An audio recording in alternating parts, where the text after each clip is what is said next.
The first time they chained her, she was still learning the shape of words. Her species did not speak as humans did. They communicated through harmonic pulses, low, resonant vibrations that carried meaning through bone and air. Emotion traveled with sound. Truth could not be hidden. Fear tasted metallic. Rage burned. That was why the galaxy feared the Virections. And why she was feared most of all. Her designation in the Galactic Archive was Subject K-41, categorized as Apex Bioweapon. The Council called her a living calamity. Soldiers whispered another name in the barracks. Monster. She remembered the heat of plasma nets tightening around her body, remembered how the vibrations of panic from the soldiers screamed against her senses. She had not fought back, not then. She was young, curious. She had wandered too close to an off-world settlement, drawn by strange new sounds and lights. They saw her silhouette first. Tall, elongated, her skin a dark, iridescent blue that shimmered like oil under starlight. Her eyes, too many of them, arranged in a crescent arc across her face, glowed faintly even in darkness. Her arms ended in delicate, multi-jointed fingers capable of crushing steel or holding a child without harm. She had reached out then. Slowly, carefully. They fired. From that moment on, the galaxy decided what she was. Years passed in silence.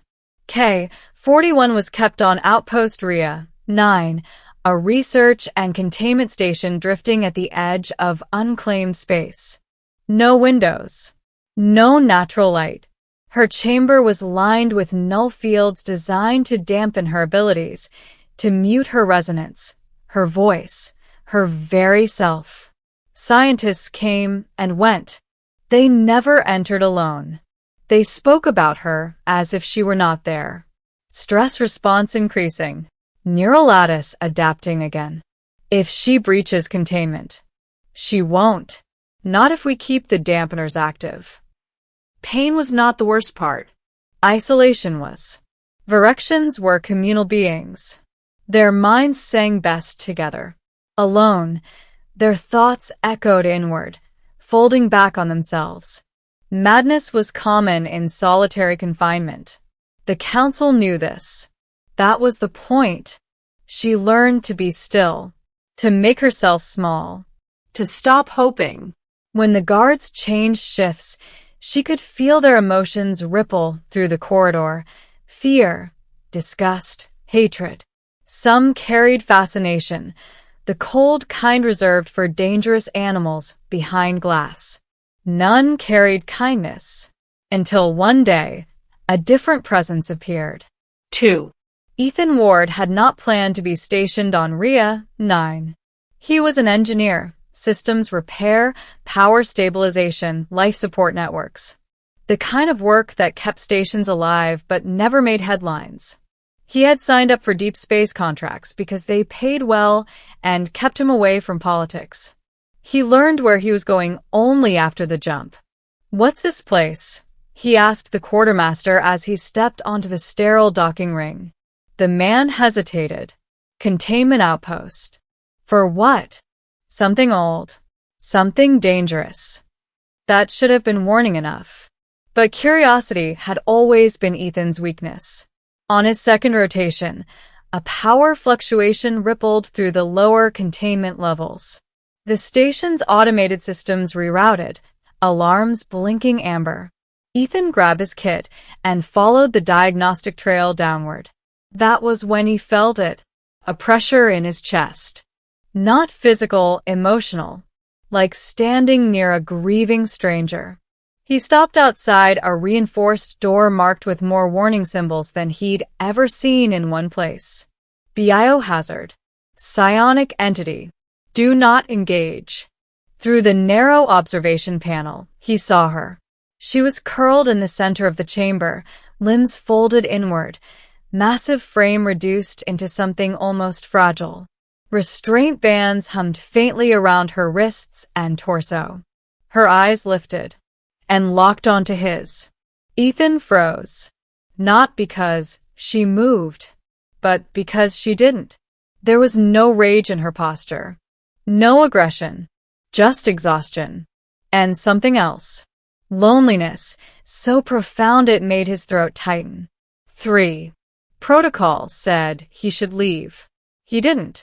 Over the next few days, Ethan found excuses to pass her chamber. Power checks, sensor calibrations, system audits that could have been done remotely. Each time she watched him, he spoke, at first, only to fill the silence. "Your dampeners are overclocked," he muttered one day, kneeling at a panel. "No wonder the system's unstable." Her head tilted slightly. Ethan paused. "You understand me, don't you?" She did not respond with sound, but the air shifted.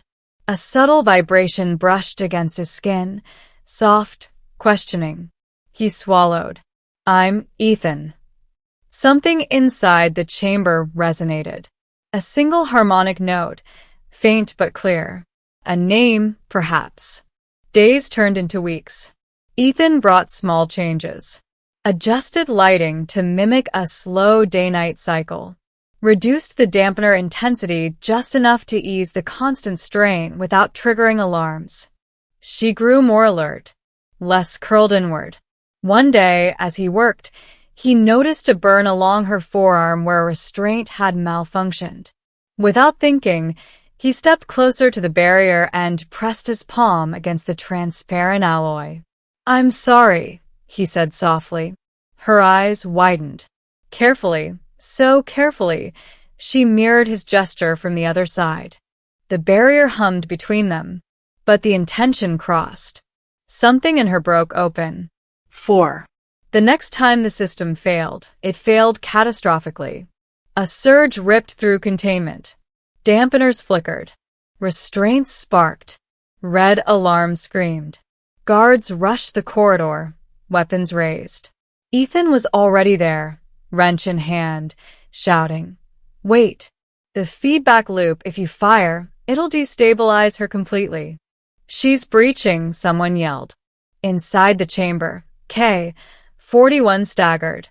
Overwhelmed by sensations she had not felt freely in years. Fear thundered around her. Hatred. Violence. She could feel how easily she could end it. One harmonic scream from her core would tear the station apart. Instead, she collapsed to her knees. Ethan didn't think. He overrode the lock and ran inside. Weapons trained on him. Shouts echoing. He knelt in front of her towering form and did the only thing that felt right. He reached out and touched her arm. Gently. The effect was immediate. Her resonance shifted, wild frequencies snapping into alignment, like a storm calming at sea. The air stilled. The alarms faded. Every being in the corridor felt it. A presence not of destruction, but of sorrow and relief. She leaned toward him, careful not to harm, lowering her massive frame until they were eye level. Her voice came not as sound, but as feeling. "Why, oh, are you not afraid?" Ethan's hands trembled, but he didn't pull away. "Because you're not a monster," he whispered. "You're just alone." The investigation lasted months. The council argued. The military protested. Scientists revised decades of data. Ethan testified. So, did she? Through translators tuned to her harmonic language, she spoke of her people, of how the Virections had been nearly wiped out for refusing to become weapons, of how fear had painted them as threats long before they had a chance to be understood, and of how one human had chosen kindness where the galaxy chose chains. In the end, the council made a decision. K-41 was released from containment. Her true name, Salith, was entered into the records. Ethan declined reassignment. Instead, he stood beside her as an ambassador between worlds. Ending. Years later, on a world bathed in twin suns, Children played in the open fields as Salith watched from a nearby ridge. Her form no longer inspired terror, only awe. Ethan sat beside her, older now, lines at the corners of his eyes. "Hard to believe," he said, smiling. "They once thought you were the greatest threat in the galaxy."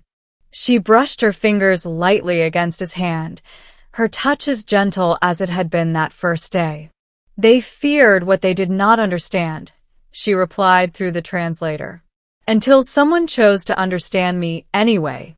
Below them, humans and Virections worked side by side, building something new. Not a weapon, not a prison, but a future. And all of it began not with a war, but with a gentle touch.